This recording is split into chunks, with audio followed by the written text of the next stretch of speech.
Well, I just recently learned how to speak English. You know, when I had my first press conference for The Girl with the Dragon Tattoo, I think that was like 3 years ago, 2.5, 3 years ago, I didn't speak English. And I was sitting in front of a huge crowd of people, all those reporters from all over the world, and I was like, oh my God, this is horrible. And I couldn't express myself, and I felt like I was a monkey on the zoo.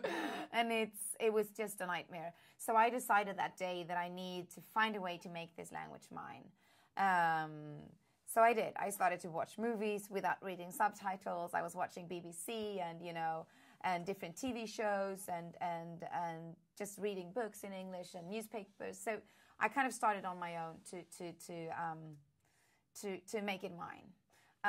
And then I was in LA in August a year ago, and I met Robert Downey Jr. and Susan Downey and the Warner Bros. People.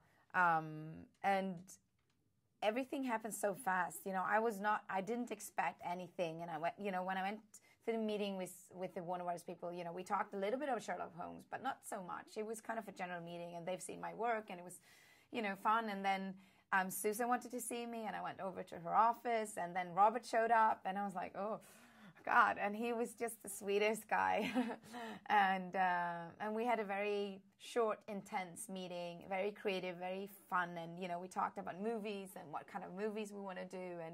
And he was just asking me a bunch of questions. And then I went out from that meeting, and I was just kind of smiling, and I called my manager up and was like, oh my God, I would so much like to work with these people.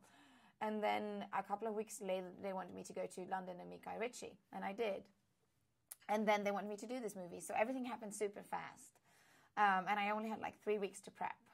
And I'm used to prep a lot. I'm used to, you know, when I did The Girl with the Dragon Tattoo, I was prepping for 7 months. I was, you know, really kind of doing a lot of things. But now it was so, I just kind of dived into it. And I was working like really long days and nights, trying to find this person and to kind of transform myself into her.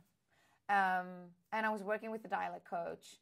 And instead of doing a French accent, which we thought from the beginning that we should do, we decided after the first day actually to do a more kind of clean accent, European accent, but it's kind of staying from East Europe, and use the Romani language, the old Gypsy language, and add lines and words from that language into Simsa's, and the way she spoke. So we felt it was so, everything happened so smooth, and it was just Robert and Guy and Jude and the producers just kind of embraced me and took me in and gave me a lot of freedom. And that was just incredible. And I forgot that I was nervous.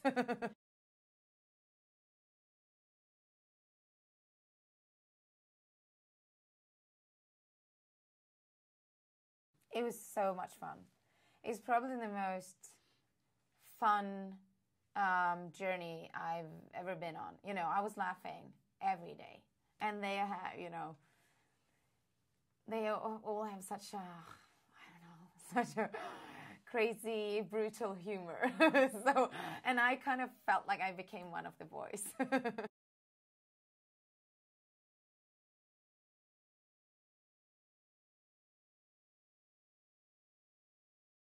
We were only in London. They built all those sets in London.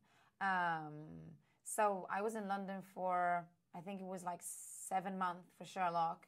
And then I went straight into Prometheus. So I was in London for a year. So everything happened in London, actually.